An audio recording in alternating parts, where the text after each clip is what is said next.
하나님은 당신을 사랑하십니다. 오늘 저는 인생에 스승이 있느냐 이런 제목으로 말씀을 전하려고 합니다. 여러분의 인생에 스승이 있습니까? 여러분 인생 길을 혼자 걸어갑니까? 아니면은 누구의 가르침과 도움을 받아서 방향을 정해준 대로 또 이렇게 걸어가고 있습니까? 인생을 내 인생이니까 내 마음대로 나 혼자 내 뜻대로 살겠다는 사람들이 의외로 많이 있는데 그런 사람들은 실수하기가 쉽습니다. 스승이 없는 사람은 캄캄한 밤 망망대해에서 이 돛담배가 어디로 가야 할지 모르는 그런 경우와 같습니다. 내 목적지가 어딘지, 어떻게 가야 되는지, 지금 어디까지 왔는지 알 수 없는 그런 뱃사공과 똑같습니다. 그러나 스승이 있다면 이 스승은 곧 등대와 같아요. 지금 너는 어느 방향으로 가겠다? 목적지는 어디다? 어디쯤 왔다? 바로 이게 스승이 하는 역할입니다. 성경에 보면 제가 하나 궁금한 점이 있는데 아담과 하와가 왜 에덴 동산에서 실패했을까 이겁니다. 제가 한참 고민을 하면서 생각해 보는데 제 생각에 그들은 스승이 없었어요. 사람이 아무도 없었어요. 세상을 살아본 인생이 없었어요. 그러니까 에덴 동산이 얼마나 좋은지, 에덴 동산 밖이 얼마나 험한 곳인지, 마귀가 얼마나 위험한 건지를 몰랐어요. 처음 살아본 겁니다. 스승이 없어요. 그러다 보니까 그의 인생이 실패했구나. 스승이 없어서 실패한 거 아닌가. 이런 생각을 해봅니다. 사울왕과 다윗왕은 똑같은 스승을 줬어요. 사무엘 선지자란. 그런데 스승을 두긴 두었는데 이 스승의 가르침을 어떻게 하느냐에 따라서 인생이 바꾸어지는 것을 우리는 성경을 통해서 알 수 있습니다. 사울왕을 사무엘 선지자가 기름 부어서 하나님의 뜻에 의해서 왕으로 세웠습니다. 그래서 사울왕은 자기의 스승인 사무엘 선지자에 대해서 깍듯이 존중하고 그의 가르침을 잘 순종을 해왔습니다. 그런데 세월이 흘렀어요. 왕 노릇을 오래 하다 보니까 이 세상에서 왕인 나를 가르칠 사람이 누가 있겠느냐 하는 이런 교만한 생각이 들기 시작했어요. 그래서 스승이 필요 없다 이런 생각이 들었습니다. 자기를 왕으로 기름 부어 세운 사무엘 선지자이기 때문에 어쩔 수 없지만 그 말을 듣는 등 마는 등 그렇게 거부하기 시작했습니다. 어느 날 하나님께서 사무엘 선지자에게 사울왕에게 가서 아말렉을 쳐서 멸하라고 하라 명령을 내렸습니다. 그래서 왕에게 찾아갔습니다. 왕이여, 하나님이 아말렉을 쳐서 멸하라고 합니다. 그런데 아말렉을 쳐서 멸할 때에 아무것도 가져오지 말고 다 진멸하라고 했습니다. 꼭 기억하세요 하고 가르쳐 줬습니다. 사울왕은 군대를 모집해서 아말렉과 싸웠습니다. 하나님이 함께한 명령인 그 전쟁이니까 당연히 승리했죠. 크게 쉽게 승리했습니다. 그런데 하나님의 명령, 자기 스승 사무엘 선지자가 명령한 아무것도 가져오지 말라 했는데 살찐 송아지, 살찐 양, 기름진 염소, 온갖 전쟁의 노획물을 잔뜩 싣고 이스라엘로 돌아왔습니다. 사무엘 선지자가 왕이여 왜 이런 것들을 가져왔습니까? 가져오지 말라고 했는데 그런데 핑계를 댑니다. 하나님께 제사 드릴 때 쓰일 제물로 사용하려고 했습니다. 이렇게 사무엘 선지자 스승의 말을 거역하자 하나님께서 사울 왕을 버려버리고 말았습니다. 그의 인생은 자기 멋대로 하다가 결국은 블레셋이라고 하는 큰 나라와 싸우다가 자기도 죽고 장성한 세 아들까지 전사하고 그 집안이 망하고 맙니다. 그런데 다윗은 똑같은 스승 사무엘 선지자의 스승을 하나도 거스르지 않고 그대로 그 교훈을 받아들입니다. 가르침을 받아들였습니다. 그래서 사무엘 선지자 한 대로 나라를 잘 이끌어 나갔습니다. 나중에 스승이 세상을 떠났어요. 사무엘 선지자가 새로운 스승 나단 선지자를 또 스승으로 모시고 나라를 잘 이끌어 갔습니다. 결국 이 다윗은 크게 성공한 것을 우리가 알 수 있습니다. 잠언서 전체를 보면 이 잠언서는 지혜세예요. 그래서 계속해서 지혜를 강조합니다. 그런데 이 잠언서 전체에서 지혜 다음으로 많이 나오는 용어가 뭐냐면 훈계라는 단어예요.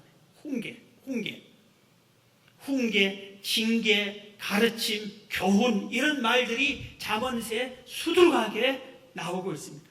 그래서 잠언서에서 주는 이 스승에 대한 첫 번째 교훈이 너는 네 인생을 훈계해 줄 스승을 두라는 그런 말입니다. 그래서 우리는 이 세상을 살 때 나 홀로 살아서는 안 된다. 나 홀로 살지 말고 나를 이끌어줄 스승을 둬야 되겠다 하는 그런 마음을 우리가 가져야 됩니다. 오늘 이 성경은 우리에게 스승을 두되 어떤 스승을 두어야 되느냐고 가르쳐 주기도 합니다. 먼저 하나님을 스승으로 모시라고 그랬어요. 다윗은 하나님을 스승으로 모셨어요. 사람 중에서는 사무엘 선지자를 스승으로 모셨지만 그의 영혼은 하나님을 스승으로 모셨어요. 시편 16편 7절에 나를 훈계하고 나를 훈계하신 여호와를 송축할지라. 하나님이 나의 스승이다 이겁니다. 그래서 하나님이 나를 훈계하신다 이겁니다. 나를 훈계하신 여호와를 송축할지라. 밤마다 내 양심이 나를 교훈하도다. 하나님이 내 양심을 통해서 밤마다 나를 교훈한다. 그래서 하나님의 그 교훈을 잘 받아들였다 이겁니다. 솔로몬도 하나님을 스승으로 삼으라고 권고하고 있습니다. 잠언 3장 11절 보면 내 아들아 여호와의 징계를 경히 여기지 말라 그 꾸지람을 싫어하지 말라. 솔로몬 그 아들들아 하나님을 스승으로 모셔라. 하나님이 가르치고 하나님이 꾸지람하는 것은 훈계는 꾸지람하는 것을 싫어하지 말아라. 대저 여호와께서 그 사랑하는 자를 징계하시길 마치 아비가 그 기뻐하는 아들을 징계함 같이 하시느니라. 부모가 사랑하는 자식을 징계하고 훈계하는 것처럼 하나님 아버지가 너희들을 사랑해서 훈계한다. 그러니 하나님을 스승으로 모시고 그 훈계를 잘 받아들여라 하고 지금 그 아들들에게 가르치고 있습니다. 우리가 알아야 할 것이 있어요. 여호와 하나님을 우리의 스승으로 모시면은 반드시 그 인생은 실패하지 않습니다. 여러분, 하나님을 스승으로 모시기를 주의 이름으로 축원합니다. 그 다음에 성경은 누구를 스승으로 삼으라고 하냐면은 육신의 부모님을 스승으로 삼으라고 합니다. 영적으로는 하나님을 스승으로 삼아라. 그리고 인간 관계에서는 부모님을 부모로만 여기지 말고 스승으로도 섬기라 이겁니다. 본문 잠언 4장 1절에 아들들아 아비의 훈계를 들으며 명철을 얻게 주의하라. 이 말은 아들들아 아버지를 부모를 스승으로 두어서 그 훈계를 들으라 이 말입니다. 3절에도 나도 내 아버지에게 아들이었으며 내 어머니 보기에 유약한 외아들이었다. 그렇게 말하고 있습니다. 이 말을 솔로몬이 지금 아들들에게 얘기하는 거예요. 아들들아, 자네들아, 내가 지금 누구냐? 이스라엘 왕이지 않느냐? 그러니까 우리 아버지가 왕이다. 이것만 보지 말아라. 내가 어떻게 해서 왕이 된 줄 알았느냐? 나의 아버지 다윗 왕이 자식들이 수십 명 있었다. 아들이 수십 명 있었다. 그런데 아버지 다윗이 자식들에게 훈계를 했는데 나는 그 훈계를 잘 받아들였다. 다윗을 아버지로만 모신 게 아니라 스승으로도 여기고 그의 가르침을 잘 받아들였다. 그래서 내가 왕이 된 거다. 그러니 너희들도 나를 아버지로만 여기지 말고 스승으로 모셔서 내가 가르치는 교훈을 잘 받아들여라 하는 것이 지금 솔로몬이 오늘 본문에서 하시는 말씀입니다. 잠언 1장 8절에 내 아들아 아비의 훈계를 들으며 내 어미의 법을 떠나지 말라 그랬습니다. 아버지 어머니의 훈계를 받아들여라. 아버지 어머니를 스승으로 모시고 그 훈계를 받아들이라 이 말입니다. 그런데 이 비슷한 말이 아들아 이 말이 2장 1절, 3장 1절, 4장 1절, 5장 1절, 6장 1절, 7장 1절 그리고 성경 잠언서 곳곳에 여러 곳에 그렇게 기록이 되어 있어요. 이건 뭐냐면은 부모를 스승으로 모시라. 부모의 가르침을 받으라 이겁니다. 그래서 여러분들이 부모님의 스승을 받아들여야 되고 이미 부모님이 세상을 떠나신 분은 부모님이 나한테 제일로 많이 했던 잔소리가 뭔가? 부모님이 나한테 간절히 간곡하면서 나에게 가르친 게 뭔가? 꾸지람하고 어떨 때는 해초를 대면서 가르침이 뭔가? 그것을 여러분들이 받아들여서 고쳐야 되는 겁니다. 성경은 또 스승을 가르쳐주고 있습니다. 주의 종을 스승으로 삼으라고. 데살로니가전서 5장 12절 이하에 형제들아 우리가 너희에게 구하노니 너희 가운데서 수고하고 주 안에서 너희를 다스리며 권하는 자들, 훈계하고 가르치고 권고하는 자들을 너희가 알고 그들의 역사를 말미암아 사랑 안에서 가장 기이 여기라고 그랬어요. 주의 종들이 하는 일이 하나님의 말씀을 가르치고 하나님의 말씀으로 훈계하고 하나님 말씀으로 방향을 정해주고 이런 일을 할 때 그 부모처럼 하나님처럼 주의 종을 스승으로 삼으라 이겁니다. 그래서 초대교회 성도들이 이걸 잘 받아들였어요. 그래서 바울과 베드로의 설교를 하면은 듣는 성도들이 신으로 모셨죠. 하나님처럼 여겼어요. 그래서 한마디도 놓치지 않겠다고 했어요. 그대로 순종을 했습니다.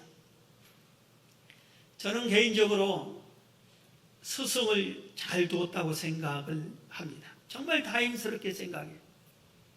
고등학교 2학년 때 성령을 받았어요. 은혜를 받고 성령을 받았습니다.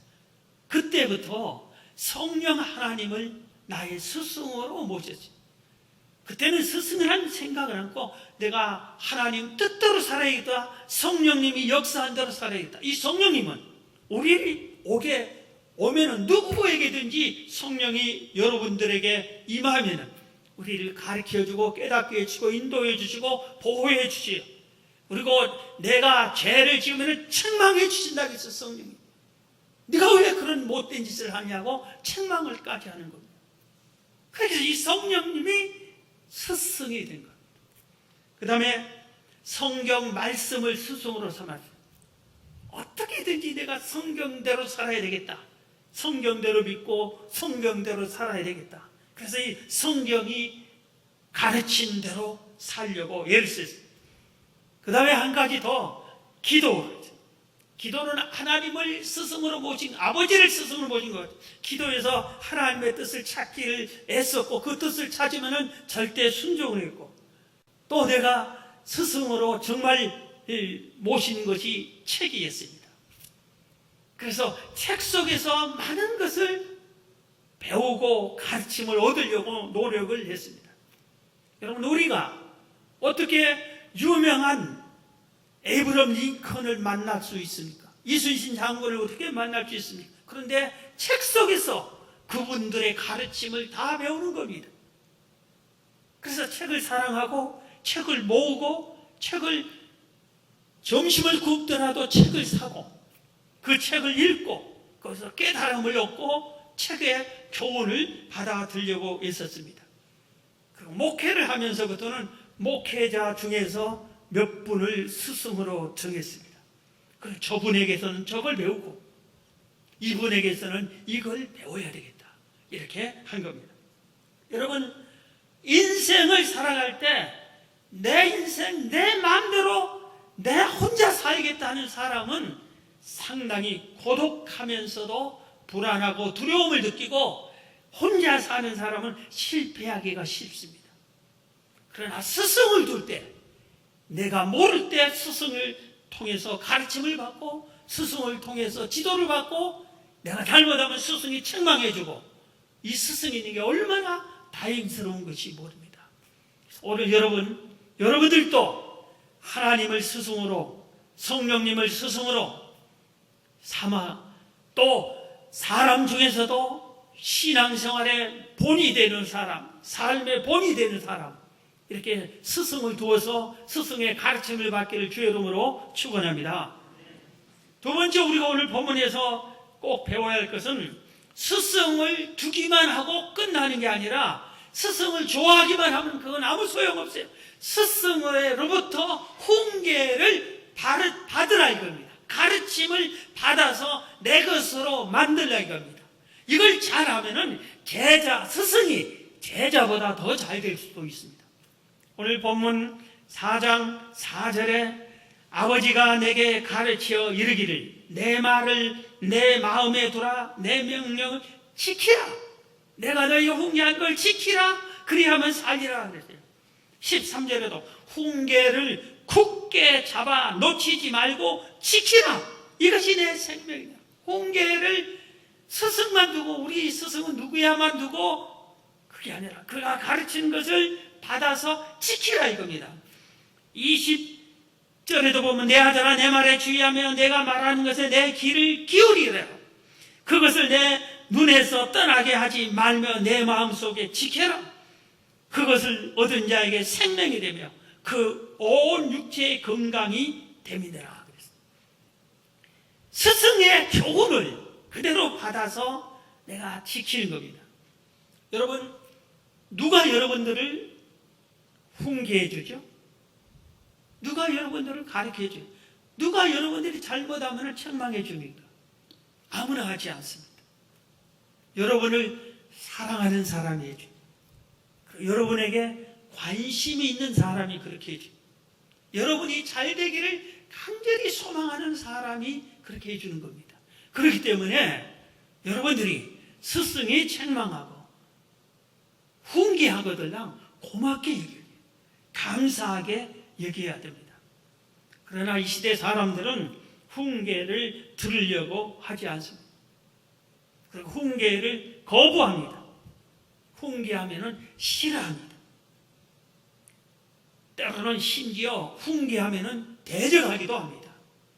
여러분, 이제는 뉴스거리도 안 되는 것 같아요. 길거리에 청소년들이 술 먹고 담배 먹고 싸우고 그러면 지나가는 어른이 왜 그러냐 하면은 폭행을 당해요. 오히려 네가 뭔데 우리 일을 건드리냐고. 이런 것은 뉴스감도 안 돼. 너무나 흔한 일이에요. 요새는 훈계를 받아들이질 않아요. 스승이 요새 학교에서 선생님을 스승으로 여기지를 않아. 그렇게 세상이 변하고 말았습니다. 그런데 여러분, 성경은 말합니다. 스승을 두라고, 그리고 스승의 가르침을 받으라고. 만약에 네가 스승을 받지 않고 네 멋대로 이렇게 살다가는 네 인생 마지막 때 크게 후회한다고 성경이 가르쳐줍니다. 오늘 봄 잠언이 그걸 가르쳐주겠어요. 잠언 5장 11절 이하에 보면은 두렵건대 마지막에, 네 인생 마지막에 이르러 내 몸이 내 육체가 쇠약할 때에 내가 한탄하여, 너는 그때 훈계를 받아들이지 않을 때 한탄할 것이다. 말하기를 내가 어찌하여 훈계를 싫어하며 내 마음이 꾸지람을 가벼이 여기고 내 선생의 목소리를 청종하지 아니하며 나를 가르치는 이에게 귀를 기울이지 아니하였던고. 그때사 후회한대. 늙고 병들어 죽어갈 때다. 왜 내가 젊었을 때의 훈계를 받아들이지 않았어? 내 인생이 이렇게 되는고. 늦게 후회하지만 그때는 이미 늦는다 이겁니다. 잠언 5장 23절에도 그런 훈계를 받지 아니하므로 훈계를 받지 아니함으로 말미암아 죽겠고 심히 미련함으로 훈계를 받지 않는 사람은 미련하답니다. 미련함으로 말미암아 혼미하게 되느니라. 사랑하는 성도 여러분, 지금이라도 늦지 않습니다. 지금부터라도 나는 스승을 두고 스승의 가르침대로 살아야 되겠다. 훈계를 받아야 되겠다. 그리고 나에게 책망하고 지적해주면 이것을 고쳐야 되겠다. 그럴 때 여러분 인생 마지막에서 후회하지 않게 됩니다. 여러분 가르침을 받기를 바랍니다. 훈계를 잘 받는 방법이 세 가지예요. 훈계를 듣기를 잘해야 돼요. 훈계할 때 그것을 잘 들어야 돼요. 잠언 8장 33절에 훈계를 들어서 지혜를 얻으라. 그것을 버리지 말라고 그랬어요. 잘 들으라고. 강단에서 주의적인 설교를 통해서 훈계할 때가 많잖아요. 그것이 잘 듣고 잊어버리지 말아요. 두 번째는 마음의 색이라는 거예요. 잊지 말라고. 마음의 색이 간직하라. 그리고 세 번째는 지켜 행동으로 옮기라. 삶의 방식을, 나의 잘못된 습관과 모든 것을 고치라 이겁니다. 바꾸라 이겁니다. 그런데 예수님께서 우리에게 스승을 어린아이라도 너에게 뭔가 잘못하면은 어린아이가 지적해도 받아들이라는 말을 했어요. 어린아이에게서도 배우라고 그랬어요. 어린아이에게서도 배우라. 그래서 우리는 스승은 나보다 나이 많은 사람, 나보다 크게 잘된 사람, 이런 사람을 대개 스승으로 두기 쉽습니다. 물론 그런 게 스승하기가 쉽지요. 그런데 성경을 깊게 묵상하고 보면은 그게 아니라 어린아이에게서도 배울 점이 있으면은 배우라. 자식에게서도 배울 점이 있으면 배우라. 아빠 이거 잘못했잖아요. 아빠가 틀렸어 하면은 우리는 그걸 받아들일 줄을 알라 이겁니다.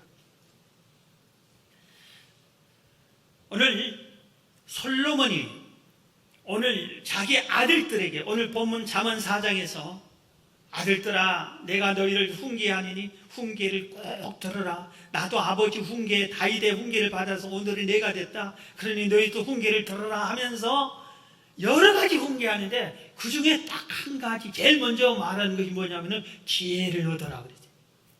지혜를. 오늘 본문 5절에서 9절까지는 그 내용입니다. 지혜를 얻어라. 지혜를 얻고 명철을 얻어라. 지혜를 버리지 마라. 그러면 그 지혜가 너를 보호해 줄 것이다. 그를 사랑해 줄 것이다. 그 지혜가 너를 영화로운 멸류관을 쓰게 해줄 것이다. 지혜를 찾아라. 지혜를 얻어라. 그렇게 말합니다. 그러면서 자기가 그랬다고 이겁니다. 다윗이 솔로몬에게 훈계를 많이 했을 때 솔로몬이 그것을 캐치한 겁니다. 그래서 내가 지혜가 부족하다. 그리고 1000번째 기도를 해서 하나님께 지혜를 얻어서 오늘의 자기가 된 것은 하나님이 주신 지혜 덕분이라는 것을 알았다 이겁니다. 그래서 자기 자녀들에게도 지혜를 얻어라 이렇게 가르쳐주고 있습니다.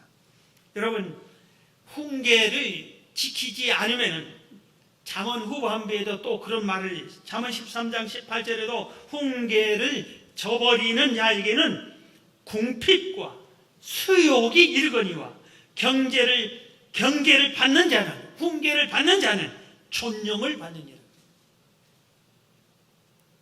내가 왜 이렇게 궁핍하게 사는가? 내가 왜 이렇게 모욕을 당하고 수욕을 당하는가? 훈계를 받지 않았기 때문이다 이겁니다. 잠언 13장 1절에도 지혜로운 아들은 아비의 훈계를 들으나 거만한 자는 꾸지람을 즐겨 듣지 아니하느니라 그랬어요. 사랑하는 성도 여러분, 다시 말씀합니다. 여러분을 누가 훈계합니까? 고맙게 여기세요. 그리고 그분에게 그 훈계를 감사하게 여기고 지켜 행하세요. 그러면 그 가르침이 여러분 것이 되고 여러분들의 인생이 변화가 될 줄로 믿습니다. 오늘 크게 두 가지를 먼저 말씀드렸습니다. 인생의 스승을 두어라. 그 스승이 훈계하면은 꼭 받아들이라 이겁니다. 그런데 마지막 한 가지 더 있습니다. 오늘 잠언에서 주는 말씀은 뭐냐면은 너도 지혜로운 스승이 되라. 너의 자녀의 스승이 너다.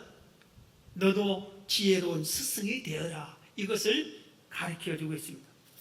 우리는 훈계를 잘 받아가면서 커가지만 우리도 어느 때가 되면은 훈계하는 자리에 서게 돼요. 물론 우리가 스승이 돼서 훈계하는 자리가 됐다 할지라도 계속해서 우리는 훈계를 받아야 돼요. 그러면서 우리가 자녀를 낳으면 자녀에게는 의무적으로 훈계할 자격이 부모에게 있는 겁니다. 부모의 의무 중에 하나 자녀를 훈계해서 길러야 되는 겁니다. 자, 에베소서 6장 4절입니다. 또 아비들아, 부모들아, 너희 자녀를 노엽게 하지 말고 오직 주의 교훈과 훈계로 양육하라. 훈계하고 교훈과 훈계로 양육할 의무가 부모에게 있다 이겁니다. 그렇게 내가 스승하기 싫다 해서 안 되는 게 아니라 반드시 내 자식은, 우리 자식은 누가 부모예요? 다른 사람 부모 될 수가 없잖아요. 그러니까 내가 하기 싫어도 훈계를 해줘야 됩니다. 그래서 우리는 그러면은 내가 자녀에게 훈계할 때 훈계하는 잘하는 방법이 뭘까를 배워야 되잖아요.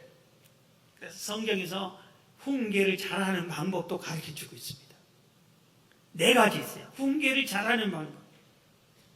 첫째, 사랑으로 훈계하라. 사랑하는 마음으로 훈계하라. 잠언 13장 24절. 자식을 사랑하는 자는 근실히 징계하느니라. 사랑하는 마음 가지고 해야 돼요. 만약에 내 마음속에 자식에 대한 미움이 생길 때 있잖아요. 분노가 나올 때가 있지요. 그리고 자식에게 너 알아서 해라고 포기하고 싶을 때가 있죠. 그럴 때는 훈계하지 않는 게 좋습니다. 자식이 훈계하는. 그러나 내 자식이 사랑스러워. 그리고 사랑하는 마음이 있어요. 그리고 잘 되기를 바래. 그러면은 그때는 그 사랑하는 마음을 가지고 훈계를 할 때 그게 훈계가 제대로 되는 것이고 훈계가 전달이 되는 겁니다. 연예인 부부 중에 제일 다투지, 평생 결혼해서 한 번도 안 다툰 부부가 있어요. 최수종, 하이라 부부를. 이 부부는 결혼식도 목사님이 주례하셨어요. 지금도 신앙생활을 잘하고 있는 줄 알아요. 그런데 어느 날 이 최수종 씨가 방송에서 이렇게 하는 소리를 들어요. 자기 자녀도 아들, 딸이 이렇게 컸대요. 그런데 아들 자녀들이 사춘기가 됐어요. 그러면 사춘기 되면 자식들이 막 계속 반항하고 계속 거역하고 그랬잖아요. 그걸 누가 그랬어요? 아니 그 자식들도 아주 잘 키웠다고 하는데 사춘기는 있었을 거 아니에요. 사춘기를 어떻게 넘겼냐고, 반항하고 싸우고 골치 아팠을 거 아니냐고 물어보니까 사춘기가 왔었대. 그래서 이 하이라 씨가 남편 최수정 씨에게 아들이 지금 사춘기가 와서 좀 말을 잘 안 듣는다고 당신이 얘기해 보라고 그랬대요. 그래서 최수정 씨가 그 아들을 찾아 아들이 그 소리도 엄마가 지금 아빠한테 얘기한 소리도 듣고 지금 자기한테 오는 것도 알고 다 오는데 아들을 한참 바라봤대요. 그리고 눈물이 글썽글썽. 그래가지고 아들을 꽉 껴안아줬대요. 그리고 얼마나 너 힘드니? 그런데 엄마도 힘들어. 그 한마디에. 그랬더니 아들이 그냥 아들도 그냥 아버지 말을 듣고 같이 눈물을 글썽거리면서 아빠 이제 2번 다시 반항하지 않을 거예요. 그리고 끝나버렸대요. 사춘기가 없어져 그랬대요. 아주 사랑하는 마음으로 표현을 했는데 그대로 전달이 됐다고 그럽니다. 원수도 사랑하러 가는데 자식을 우리가 사랑하지 못하면 안 되지. 여러분 사랑하는 마음으로 훈계하시기 바랍니다. 그 다음에 지혜롭게 훈계하는 거, 지혜롭게.